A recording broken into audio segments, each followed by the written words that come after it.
Rapper Nipsey Hussle's alleged was attacked on his way to court. Eric Holder's attorney tells TMZ that he was attacked by two people while in a holding cell. Holder needed 3 staples after being cut with what's believed to be a razor. He also may have lost consciousness during the attack. Eric Holder, the man convicted of killing Nipsey Hussle, facing some serious pressure. Inside the prison walls, things are not going easy for him. Prison revenge hits differently when you're dealing with the harsh realities of that world. Nipsey's death devastated not only the music industry but his community and fans. But what about the man responsible for taking his life? Eric Holder's situation has spiraled into something far more chaotic than anyone could have anticipated. It's like watching a real-life warning unfold, where the consequences stretch far beyond the courtroom. Holder, sentenced to a staggering 60 years in prison, may have faced a legal judgment, but the true punishment began long before that final sentence was handed down. Hip-hop star Nipsey Hussle was down in 2019, and today his killer Eric Holder Jr. was sentenced to 60 years to life. The judge said the sentence balanced the mental health of the defendant with the devastation caused to the victims and their families. Rumors have been circulating about a shootout targeting Eric Holder's family, with reports suggesting there have been significant losses. To make matters worse, there's talk that anyone who dares to visit him or be linked to him is putting themselves in serious danger. It's as if Nipsey's memory casts an unspoken web of revenge, ensuring that the price of betrayal is steep. As for Eric's family, they're doing everything in their power to stay clear of the chaos, trying to avoid the violence and the prison time that follows. Things have been anything but easy for Eric. Stories of mistreatment behind bars paint a grim picture. Some believed his gang connections would keep him safe, but that hasn't been the case. In fact, back in 2022, Eric was attacked in prison by 2 inmates. This wasn't just any beating. They slashed him with a razor, leaving him unconscious. He needed 3 staples to close the wound on his head and walked away with bruises all over his face. People like Mob James had warned that something like this could happen, and they were right. When he go to prison, what the he gonna do? Well, he's gonna be in PC. You can get touched in there too. So my only thing, and I hope this dude hear me, the only thing you can do is sharpen you some and keep your back to the wall and say, it. You ain't coming home, so it. Anything come near you, even if they don't open their mouth, stab their ass, cause. Here's the wild part: Eric never saw it coming. He was just sitting in a holding cell with 13 other inmates, probably thinking about his next move, when suddenly, bam, he was attacked from behind. His lawyer said the attackers didn't say a word, they just went straight for him. Why? Well, no one really knows, but the streets follow their own code, and Nipsey's name is respected everywhere. Despite the brutal attack, Eric showed up to court the very next day, head stapled up and looking like he'd been through a war. Now, don't get me wrong, it's hard to feel sympathy for him, especially given what he did. This is the same guy who took Nipsey's life without mercy. What makes this whole thing even harder to stomach is the impact Nipsey had on his community. Even the LAPD respected him for his efforts to bridge the gap between the streets and law enforcement. Nipsey wasn't just another rapper, he was a true leader. In fact, we even saw a letter from former President Barack Obama, who spoke about Nipsey's legacy. Obama recognized how important Nipsey was, not just to his community, but to the world. His death sparked conversations between rival gangs, pushing them to think about peace. Think about that. Nipsey's influence was so strong, it made people reconsider their approach to the streets. Eric may have taken Nipsey's life, but he could never take away his legacy. That's something that will live on forever. One former inmate, Bravo, even spoke about a brutal incident during Eric's transfer, shedding light on just how harsh things have been for him. The day I left to Delano in the bus, when we all got chained up, caught the chain, it was March 29th. You'll never guess who was on that bus with me. Who? Eric Holder. I killed Nip, swear to God. On everything, he was right there on the same bus, and it's crazy because I'm chained up, I'm with a few homies, I'm with a homie from 60s too. Yeah. And then so I'm like, but he's in the cage though. He's like, he was PC'd up. So he was in the cage, but he was in the last cage, and I'm sitting right here. So like his cage is right here. And then I see him just look back on everything I love. And I'm like, what the f? I'm high too, yeah. Mind you, I'm faded. So I'm like, what the f?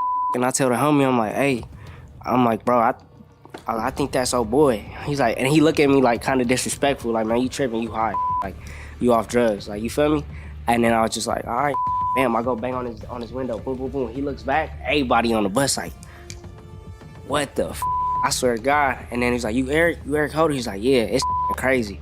Like, everything I love, he got on and some more shit, spit on. They were spitting on him in the bus? Man, shit. While some people feel Eric is getting exactly what he deserves, others are starting to wonder if this is the beginning of the end for him, not because of parole, but because revenge and justice are blending into something much more dangerous. Nipsey's impact was huge. He wasn't just loved and respected in his neighborhood, but across the entire rap industry. Eric probably never realized how far Nipsey's influence would stretch or just how far people would go to protect his legacy. But here's the thing, when Eric pulled that trigger, it wasn't just another crime, it was like setting off a chain reaction. The rumors about payback started spreading, and it didn't look good for Eric or his family. Word on the street is that his family got caught in the crossfire. There are unverified reports suggesting that at least 2 of Eric's relatives might have been targeted or even shot at in retaliation for Nipsey's death.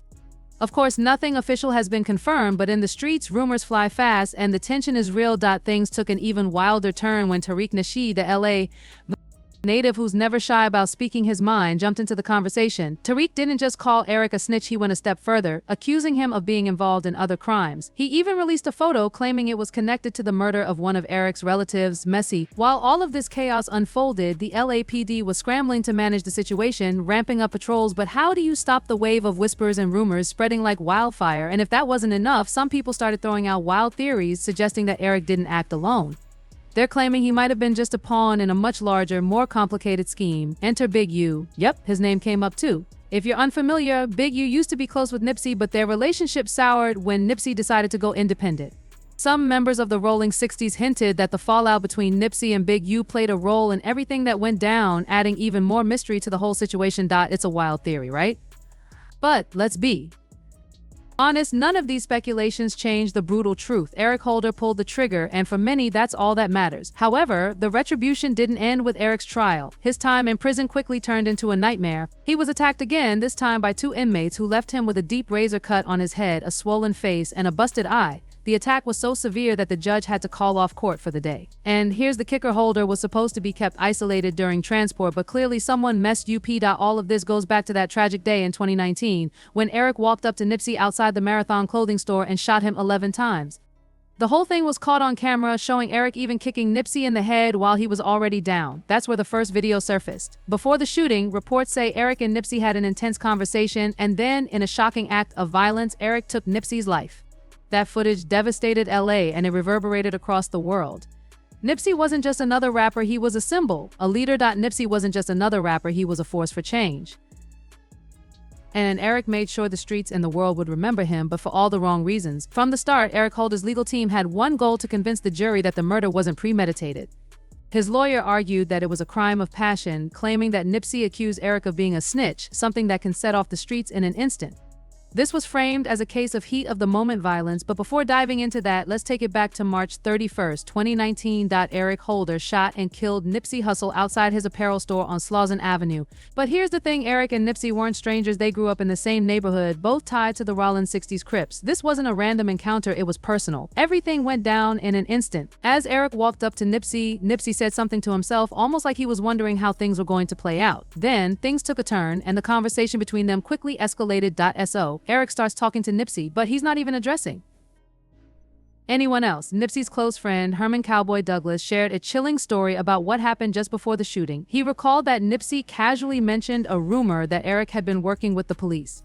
At first, Eric didn't seem bothered, shrugging it off, but just 10 minutes later, the world lost Nipsey forever. What's interesting is that Eric's ex-girlfriend, Brian Nicholson, unwittingly became a key figure in this story. She testified that she had driven Eric to the plaza where Nipsey's Marathon store was located, and she overheard Eric confronting Nipsey, asking, "Did you say I snitched?" What happened next was unsettling. Eric got back into the car, casually loaded his gun, and told her to circle the block. After parking in an alley, he sat down, calmly ate his chili cheese fries, and then walked off. Moments later, gunshots rang out. Eric ran back to the car, gun in hand, and yelled for her to drive away. Renita had no idea of the gravity of the situation until she saw the news later that night, realizing she had unknowingly been caught up in one of LA's darkest moments. Meanwhile, Nipsey's older brother, Black Sam, sat down with Big Boy for an emotional interview. He revealed a heartbreaking detail about that tragic day. Nipsey's usual safety precautions weren't in place, adding another layer of tragedy to the already devastating event.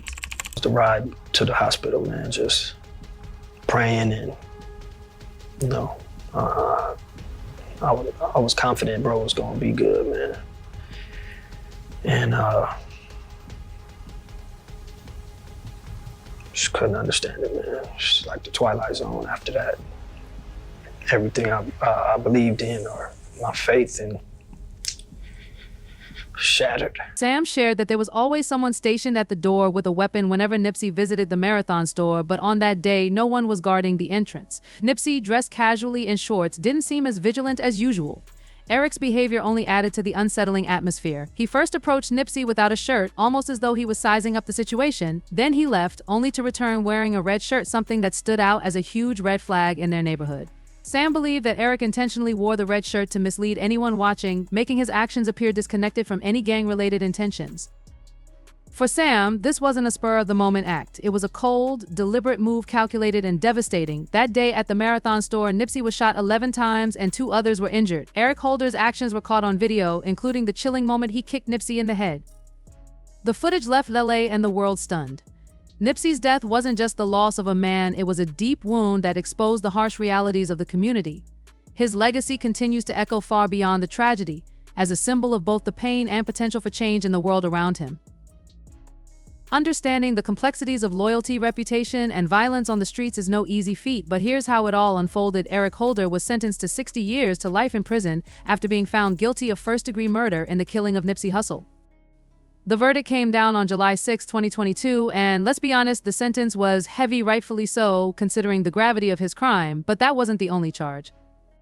Eric was also convicted of 2 counts of attempted voluntary manslaughter and possession of a firearm, although he had pleaded not guilty to those charges.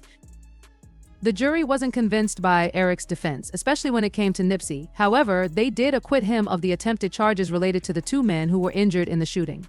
After the sentencing, Eric's attorney, Aaron Jansen, expressed disappointment, saying they intended to appeal. Given how high-profile the case was, the battle was always going to be tough, but Jansen did find a silver lining, claiming they were at least relieved Eric wasn't convicted on the attempted charges, which he believed were too harsh. For Nipsey's family, especially his brother Sam, it wasn't just about the legal outcomes, it was about the massive loss they had suffered. Nipsey wasn't merely a musician, he was a leader, a brother, and a symbol of hope for a community in desperate need of it. Sam spoke about this in an emotional interview with Big Boy, making it clear that Nipsey's absence had left a void not only in his family but in the culture Nipsey worked tirelessly to uplift. Even though Eric claimed his actions weren't premeditated, he eventually admitted to pulling the trigger. Growing up in South LA, he faced his own struggles. He joined the Rollin' 60s Crips as a teenager and began hustling at 14, but by 19, everything changed.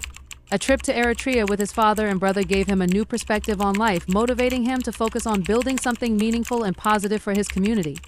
Nipsey Hussle's stage name was a nod to his relentless drive, and it even had a playful twist. Inspired by comedian Nipsey Hussle, the name was given to him by a childhood friend who admired his hustle.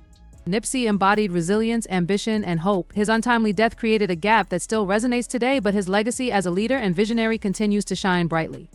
He co-founded the Marathon clothing store and launched Vector 90, a co-working space meant to empower young people in his community, offering opportunities in tech, science, and entrepreneurship. He was also deeply involved in improving schools, mentoring students, and using his platform to inspire others to overcome their challenges. He was working on major projects like Destination K-Town, a celebration of Black culture, and had even scheduled a meeting with the LAPD to discuss ways to reduce gang violence just days before he was tragically taken from us. When Nipsey passed, the world mourned and tributes poured in from fans, celebrities, and even former President Obama. His funeral procession through South Central Louisiana was massive, a testament to the love and respect people had for him.